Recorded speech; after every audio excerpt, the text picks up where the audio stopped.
Hey guys, welcome back to today's video. Sorry for not uploading yesterday. It was a really busy day, and so I'm going to start getting into the daily upload. I know I've been saying that, but today is starting the first day because I took all my assessments yesterday. Anyway, so we're going to go through this now. So we're talking about the most probable pathway to victory for President Trump in the year 2020. His approval rating across the country has been getting lower and lower every day, and it's currently around a 38% approval rating, if not 37%. And right now, his negative view by the American people isn't really helping him in key states that he needs to win, that he narrowly won in 2016, that landed him over the top. States in particular are states like Wisconsin, Michigan, and Pennsylvania. These states alone were solid blue states not even 8 years ago. And then they got sort of more Republican in 2012, not necessarily in states like Michigan. Obama won by 10%. In a state like Wisconsin, it only got really close because of the fact that Paul Ryan was from that state. And then we look at a state like Pennsylvania.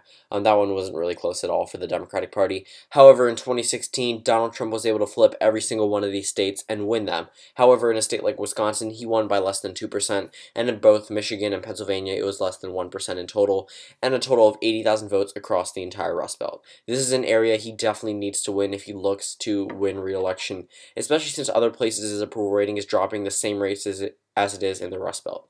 So first of all, Donald Trump would need to carry every single state that he won in 2016, with the exception of a couple. A lot of swing states that he won that would be up for grabs, he would need to win if he wanted to win re-election. Right now, if he wins all the technical, solid Republican states, he would have around 175 electoral votes. And that's not looking really good. And then we go up to Maine. We know that one district is probably going to vote for him again, regardless of the Democratic nominee, unless it's someone like Joe Biden. But this is just a scenario as to how he would get reelected. And then we're going to fill in the safe Democratic states that Donald Trump has no chance of really flipping in 2020. States like New York, New Jersey, California, of course, Maryland, Connecticut, Rhode Island, states like that. The District of Columbia, not Maine at large, that one he could have a chance, but not in the Maine 1st District. So now we have 187 electoral votes solid for the Democratic Party and 176 solid for the Republican Party. Now we're going to look around in the map. So we have states like Ohio and Iowa, states that he handedly won in 2016, but had Democratic identities not even 8 years ago, and again 4 years ago. And these are states that he's going to need to win if he wants to win re-election. States like Ohio and Iowa are critical for him to win re-election. The Democrat could lose a state like Michigan and win a state like Oklahoma and win the election. So right now we have 200 electoral votes for Donald Trump. Looking a little bit better than where some other past Republican candidates have had. They have a swing state. They have the swing states Ohio, Iowa, and Arizona on their side already for the Trump campaign. But then we're going to look in states like Georgia. We know the state is presumably reliably Democratic, but the growing African American population definitely favors it more for the Democratic Party, but their population isn't enough to overcome the vote. Talking about registered voters, there's definitely more white voters that come out to vote than African American voters in the state of Georgia. However, there are more African Americans that if they did come out to vote, it would be a reliably Democratic state. This is the same case in states like Ohio, Iowa, Indiana, Kentucky, states that if all the people, number one, living off the government, number two, that need Medicare, people that are on Obamacare, if they all came out to vote, then Democrats would probably win almost every single election. However, they don't. If we go over to a special place in a state like Kentucky, which is reliably Democratic, there's one county where there are more people living off the government than actually voted in the presidential election. And that just proves to show that the Democratic Party is really losing in rallying their support to come out to vote, which is why the state of Georgia will probably go to Donald Trump again. The Democratic Party has an estimated 84 million registered nationwide, and that's very surprising, considering they only won 65 million votes in 2016. The Democratic Party's game should really be just getting out to vote, because they don't need to convince independents to vote for them if they can win with just their sheer numbers. And that's something that they need to play to, because they failed to get them out to vote in 2016, and Donald Trump was really good at getting out the Republican base out to vote for him. So then we go over to a state like North Carolina. This one went for Mitt Romney in 2012, only went for Obama by 14,000 votes. Even with the African American population, again, most of them do not vote, and this one should be very reliably, actually, just reliably Republican. However, Donald Trump will definitely need to carry the state if he chooses to run for re-election and he wants to win. And then we go down to a state like Florida. A state like Florida is vital to the Trump campaign. He could use taxes in order to boost himself up here, but this is a state that is vital to the Trump campaign. If they lose the state of Florida, it is likely over in the general election, because if a state like Florida goes for the Democrat, states like Pennsylvania, Michigan, and Wisconsin are probably staying Democratic, actually flipping Democratic. But states like Minnesota and Virginia would likely stay Democratic if a state like Florida voted for the Democrat. If we look in a scenario where Trump wins Florida, that opens up more of his options. But again, the map, although it looks pretty tilted right now for the Democratic Party, for them to win, they still have a lot to catch up on. So we go over to the Western coast. So in order for Donald Trump to win, we're going to fill in all the states that Hillary Clinton won in 2016, and then we're going to talk about this for a second. So in order for Donald Trump to really win, he would need to hold on to the Rust Belt. But his approval rating in Michigan is not that high right now. It's one of the lowest in the entire countries, and it's a state that voted for him by 11,000 votes in 2016, which was one of the closest states in the presidential election. And that's very surprising.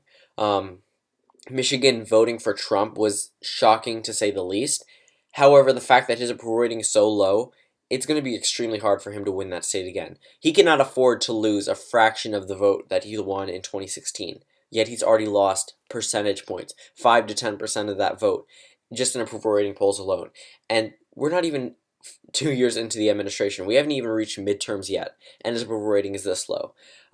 If the president continues this current pace, he really does not have a pathway to win re-election. States like Ohio, Iowa could become toss-ups again, and states like Florida and North Carolina could be leaning Democratic.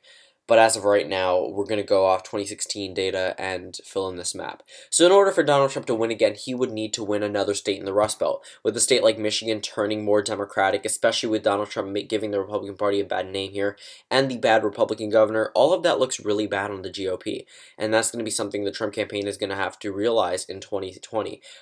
They'd probably aim a lot of their focus away from a state like Michigan because they know it's a lost cause. And states like Wisconsin or Pennsylvania could put the president over the top again, but he'd have to appeal to them. So let's say, for instance, Donald Trump wins re-election by winning the state of Wisconsin but losing the state of Pennsylvania. Number one, this would be extremely bad for the Republican Party because it would not look like the majority of the country did vote for the Republican candidate. In fact, in this map, the Democratic candidate would undoubtedly win the popular vote, especially with California included, and Michigan and Pennsylvania. And it would not be good for the GOP, but this is probably the most likely path for victory for President Trump in 2020, winning narrowly with a state like Wisconsin. He could also win in a state like Pennsylvania, don't get me wrong. He could also win this state along with the state of Michigan. Michigan shouldn't be a safe bet for the Democratic Party, but right now it's leaning more Democratic than states like Wisconsin and Pennsylvania. And this is the 2016 general election map. So in order for Donald Trump to win again, he would need to win every single state, disregarding the Rust Belt, and a single state in the Rust Belt. So it shouldn't be that hard when you look at it from a map perspective, but his approval rating is very low in states like Georgia, where it is 42%, North Carolina, 42%, Arizona, 41%, Pennsylvania in the low 30s, Rust Belt, low 30s in general. It's actually higher in a lot of Clinton states, so we go over to a state like Nevada, where his approval rating is pretty high. Let's say he wins that state, but since we're holding it to approval ratings, the Rust Belt flips back. And that ultimately would still land the Democratic candidate in the presidency. But then we look over to a state like New Hampshire, where his approval rating is 45%. If that state flipped, Donald Trump would narrowly win the presidency, but the Democrat would regain control of the Rust Belt. However, Donald Trump would carry New Hampshire and Nevada. Pretty much this map and the Wisconsin map are the most likely pathways to victory for President Trump. He would probably be the third president to win less electoral votes in re-election than he did in the first time around, and that's for a number of reasons, especially since he's not a normal president. A lot of things are going to happen. So I'm going to leave it off with the Wisconsin map because that one's more likely than New Hampshire and Nevada flipping. And overall, the pathway to victory for the president is getting narrow and narrow every day with his approval rating dwindling. But overall, this is the electoral map that I've decided that would be the most likely path for the president in 2020. Thank you guys for watching this video, and I'll see you all tomorrow.